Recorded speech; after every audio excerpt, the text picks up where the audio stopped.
அஸ்ஸலாமு அலைக்கும் வரஹ்மத்துல்லாஹி வபரகாத்துஹு. தமிழ் பேசும் சொந்தங்கள் அனைவருக்கும் இனிய ரமதான் முபாரக். புனித ரமதானுடைய மாதத்தை அடைந்திருக்கின்றோம். அல்லாஹ் நம்மளுடைய அனைத்து துவாக்களையும் அனைத்து தொழுகைகளையும் நோன்புகளையும் அல்லாஹ் ஏற்றுக்கொள்ள நம்ம ஏக இறைவனை பிரார்த்தித்து இந்த வீடியோக்குள்ளே நம்ம போவோம். இந்த வீடியோவில் நாம் என்னத்தை பார்க்க போகிறோம் அப்படின்னாக்கா, ப்ராஃபட் முஹம்மது ஸல்லல்லாஹு அலைஹி வஸல்லம் அவர்கள் தன்னுடைய வாழ்நாளில் அவங்க தயாரித்த ஒரு உணவு, அவங்க பரிந்துரை பண்ண ஒரு உணவு, அது நமக்கு சுண்ணாவாகவும் இருக்கின்றது. நபி வழி உணவு என்று கூட அதை சொல்லலாம். என்ன அப்படின்னாக்கா, அதன் பெயர் தல்பீனா. அதுதான் இப்போ இன்றைக்கி நம்மளுடைய சஹருக்காக பிரத்யேகமாக தயாராகிட்டுருக்கு. தல்பீனா எப்படி செய்கிறது அப்படிங்கிறத பார்க்குறதுக்கு முன்னாடி தல்பீனாவுடைய பலன்கள் என்ன அப்படின்னு ரசூல் ஸல்லல்லாஹு அலைஹி வஸல்லம் சொல்லியிருக்காங்க.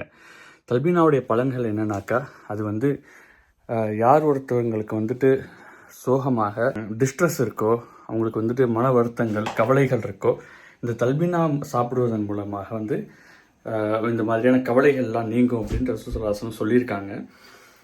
ஸோ அது பல்வேறு வகையான ரெசிபிஸ் இருக்குது. பல்வேறு மக்கள் பல்வேறு வகையான செய்வாங்க. நம்ம மோர் ட்ரெடிஷனாக எப்படி அதை செஞ்சோம் அப்படின்னு பார்க்குறதுக்கு ஃபர்ஸ்ட் அண்ட் ஃபார்மோஸ்ட் நமக்கு தல்பீனாவுக்கு இந்த வெரி பேசிக் இன்க்ரீடியன்ட்ஸ் என்ன அப்படின்னாக்கா, இந்த பார்லி, இந்த ஹோல் பார்லி நம்மளுடைய பேசிக் இன்க்ரீடியன்ட்ஸ் தல்பீனா செய்கிறதுக்காக இருக்கிறது. இதை இந்த பார்லி கிட்டத்தட்ட ஒரு 7 hours தண்ணியில் சோக் பண்ணி வைக்கணும். தண்ணியில் சோக் பண்ணதுக்கப்புறம் அது அப்படியே ப்ரெஷர் குக்கரில் நம்ம கிட்டத்தட்ட ஒரு 15 விசில் வர அளவுக்கு ஒரு ப்ராசஸ் பண்ணி அதை சாஃப்ட் ஆக்கி, அதுக்கப்புறம் அதில் பால் ஊற்றி, பால் கொதித்ததுக்கப்புறம் கொஞ்சம் ஹனி, எங்கே இருக்குது ஹனி உங்கள்கிட்ட இருந்துச்சுன்னா அந்த ஹனியை நீங்கள் பயன்படுத்தி நீங்கள் மறுபடியும் அதை கொஞ்சம் நேரம் கொதிக்க வச்சு அதில் தேவைப்பட்ட டேட்ஸ் நீங்கள் சேர்த்துக்கலாம். அஜ்வா டேட்ஸ் நம்ம சேர்த்துருக்கோம். அதோட கொஞ்சோண்டு நம்ம பிளாக் சீட் சேர்த்துருக்கோம். இதுவும் ரசூல் ஸல்லல்லாஹு அலைஹி வஸல்லம் அவர்கள் மூலியமாக பரிந்துரைக்கப்பட்ட சுன்னா. என்ன அப்படின்னாக்கா, பிளாக் சீட் சாப்பிடுவதன் மூலிமா மரணத்தை தவிர அனைத்தையும் இது தீர்க்க வல்ல ஒரு மருந்து அப்படின்னு சொல்லிட்டு பிளாக் சீடை ரசூல் ஸல்லல்லாஹு அலைஹி வஸல்லம் சொல்லியிருக்காங்க. அதையும் நம்ம லைட்டாக சேர்த்துருக்கோம். அதுக்கப்புறம் கொஞ்சம் ஜம்சம் தண்ணியை ஊற்றி அப்படியே கொதிச்சு ரெடியாக இருக்குது.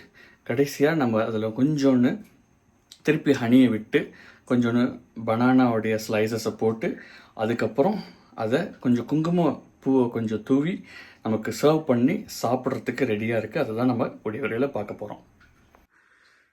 மக்களே, தல்பீனா ரெடியாக இருக்குது. இந்த தல்பீனாவை தான் நீங்கள் பார்க்குறீங்க. மக்களே, அழகான தல்பீனா உங்களுக்கு ரெடியாக இருக்குது. நல்ல மணமாக இருக்குது. இந்த மணத்துக்கு காரணம் நம்ம கொஞ்சம் ஏலக்காய் போட்டிருக்கோம். அதனால் நல்ல மணமாகவும் இருக்குது. நல்ல பதத்தில் இது ரெடியாக இருக்குது. ஸோ இதில் இன்னும் கொஞ்சம் ஹனியை ஒரு டாப்பிங்ஸாக நம்ம சேர்க்க போகிறோம். There we go.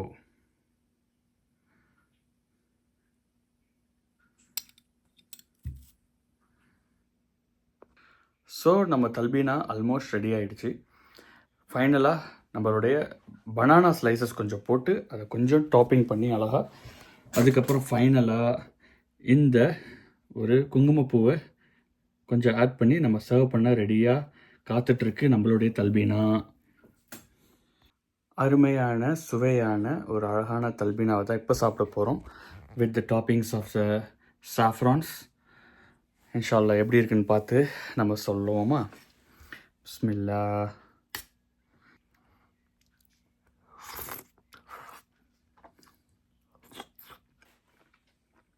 மாஷா அல்லாஹ், ப்ராப்பராக குக்காக இருக்குது. நல்ல ஒரு டேஸ்ட்டாக இருக்குது, செட்டிலாக இருக்குது. சீவ் பண்ணவும் நம்ம அந்தளவுக்கு கொதிக்க வச்சதுனால சீவ் பண்ணவும் ரொம்ப சாஃப்டாக இருக்கிறதுனால நல்ல இது உள்ளே இறங்குது. ஸோ மாஷா அல்லாஹ், நீங்களும் ட்ரை பண்ணி பாருங்கள். தல்பீனாவுடைய ரெசிபியை நான் உங்களுக்கு இந்த வீடியோவில் சொல்லியிருக்கேன்.